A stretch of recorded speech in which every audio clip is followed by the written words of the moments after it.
1983 में section 498A IPC में include किया गया था। उस समय का जो माहौल था, यानी कि उस समय जो वुमेन महिलाएं थी, वो उतनी ज़्यादा एम्पावर्ड नहीं थी, उतनी ज़्यादा अवेयर नहीं थी, डाउरी के केसेस भी बहुत आते थे। इसीलिए एक स्पेसिफिक सेक्शन 498A आईपीसी में इंक्लूड किया गया था, यानी कोई भी हस्बैंड या हस्बैंड के रिलेटिव्स वुमेन के साथ कोई भी क्रुएलिटी करते हैं तो उसको एक पनिशेबल ऑफेंस बनाया गया था।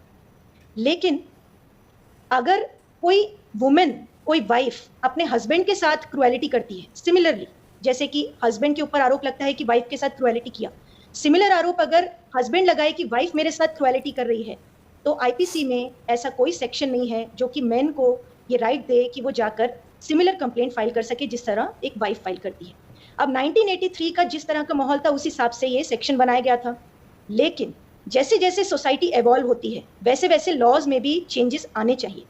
और मुझे बहुत अच्छा लगा कि आपने ये विषय यहाँ पर उठाया है, ये टॉपिक उठाया है, बिकॉज आज की डेट में अभी हम पिछले 10-15 साल से अगर देखें तो वुमेन काफ़ी एम्पावर्ड हो चुकी है। हर फील्ड में हम देख रहे हैं कि वुमेन आगे है, काफ़ी अवेयर भी है। तो ऐसे भी केसेस सामने आ रहे हैं जहाँ पर इस सेक्शन का मिसयूज होता है, सेक्शन 498A का मिसयूज होता है, जहाँ 10 लेडीज अगर वुमेन अगर केस फाइल करती हैं 498A की, तो काफ़ी सारी महिलाएं फॉल्स केसेस भी फाइल करते हैं इस सेक्शन का मिसयूज करते हुए। और इस तरह के केसेस भी अब सामने आने लगे हैं एज सोसाइटीज एवॉल्विंग। इस तरह के केसेस आ रहे हैं कि जहाँ पर वाइफ अपने हस्बैंड को मार रही हैं, इस तरह के केसेस आ रहे हैं कि क्रुएलिटी कर रहे हैं, harassment from the side of wife है। लेकिन ऐसे केसेस में जब मेन को अगर कोई कंप्लेंट करनी है तो उनके लिए 498A जैसा कोई सेक्शन आईपीसी में नहीं है। ये हमारे इंडियन लॉ में एक फ्लॉ है जो कि मुझे लगता है कि अब एक चेंज आना चाहिए, एक परिवर्तन आना चाहिए कि मेंस के लिए भी एक तरह का एक स्पेसिफिक सेक्शन हो कि अगर वाइफ उनके साथ में क्रुएलिटी कर रही है तो एक हस्बैंड भी जाकर पुलिस में कंप्लेंट दर्ज कर सकती हूँ। कि अभी हायर कोर्ट्स जो हैं, यानी कि हाई कोर्ट और ऑनरेबल सुप्रीम कोर्ट, वो काफ़ी कॉग्निजेंस इस बात की ले रहे हैं कि फॉल्स केसेस आजकल काफ़ी फाइल हो रहे हैं। अभी रिसेंटली मई महीने में ही ऑनरेबल जस्टिस पार्दीवाला और ऑनरेबल जस्टिस मनोज मिश्रा की बेंच ने कहा कि 498A के जो ऑफेंस हैं कैजुअली फाइल हो रहे हैं और हस्बैंड के साथ पूरी की पूरी फैमिली को भी प्रोसिक्यूट कर दिया जाता है, छोटी छोटी बातों पर ऑफेंस रजिस्टर हो जाता है। और उन्होंने ये कहा कि अभी नया कानून जो भारतीय न्याय संहिता आया है उसमें क्यों नहीं सरकार ने चेंजेस लाए, जबकि ऑनरेबल सुप्रीम कोर्ट का कहना था कि हमने टाइम एंड अगेन कई जजमेंट्स में बोला है कि इस कानून का मिसयूज हो रहा है, तो क्यों नहीं चेंज लाया गया नए सेक्शन में। और उन्होंने ये सुझाव भी दिया है गवर्नमेंट को कि जरूर चेंज लाया जाए। 498A जो कि अभी सेक्शन 85 बन गया है BNS भारतीय न्याय संहिता में, उसमें चेंज लाना बहुत जरूरी है। उसमें मैं ये ऐड करना चाहूंगी ऑनरेबल सुप्रीम कोर्ट की बात में कि साथ ही साथ जो फॉल्स केसेस के लिए ऑनरेबल सुप्रीम कोर्ट इसमें कॉग्निजेंस ले रहे हैं, साथ ही साथ जेंडर न्यूट्रल भी इसको बनाया जाए। क्योंकि आजकल जिस तरह से प्रोग्रेस कर रहा है समाज, जिस तरह से वुमेन भी प्रोग्रेस कर रही है आजकल की मॉडर्न सोसाइटी में, हम देख रहे हैं कि वुमेन भी काफ़ी सारे केसेस सामने आते हैं कि वुमेन मेन के साथ में अत्याचार कर रहे हैं, हैरासमेंट कर रहे हैं या मेंटल क्रुएलिटी कर रहे हैं। तो उन सब केसेस के लिए कोई सेक्शन नहीं है। अगर इसको जेंडर न्यूट्रल बना दिया जाए ताकि अगर कोई मेन भी आए तो वो उसी तरह से न्याय पा सके जिस तरह से एक महिला आती है। 498A पर तो आपने यहाँ पर अच्छा डिस्कशन किया, लेकिन आईपीसी में और भी ऐसे सेक्शंस हैं जो कि जेंडर न्यूट्रल नहीं है और होने चाहिए। फॉर एग्जांपल जो अभी पुराने आईपीसी में 354 है, अब 1 जुलाई से तो BNS के नए कानून में वो सेक्शन 75 बन जाएगा। तो उसमें 354 सेक्शन में स्टॉकिंग का जो ऑफेंस है और वायरिज्म का जो ऑफेंस है वो बिल्कुल वुमेन सेंट्रिक है। अगर उसमें कोई मैन अगर कहे, कोई पुरुष अगर कहता है कि मेरे साथ कोई पुरुष स्टॉकिंग कर रहा है, या फिर कोई पुरुष कहता है कि कोई महिला मेरी स्टॉकिंग कर रही है या वॉयरिज्म कर रही है, तो वो ये कंप्लेंट नहीं कर सकता है पुरुष। जबकि ऐसे केसेस भी होते हैं जिसमें कि वुमेन या मैन एक पुरुष के साथ स्टॉकिंग कर रहा है या कर रही है, कोई वॉयरिज्म का ऑफेंस एक पुरुष के साथ हो रहा है, तो वो कहाँ जाएगा? आईपीसी में ये सेक्शन नहीं है। और जो नया BNS कानून है उसमें भी कोई बदलाव नहीं लाया गया है। तो मुझे लगता है कि जेंडर न्यूट्रल लॉज की बहुत ज्यादा जरूरत है। ये नंबर 2 हुआ। नंबर 1 जो मैंने कहा, अवेयरनेस बहुत जरूरी है।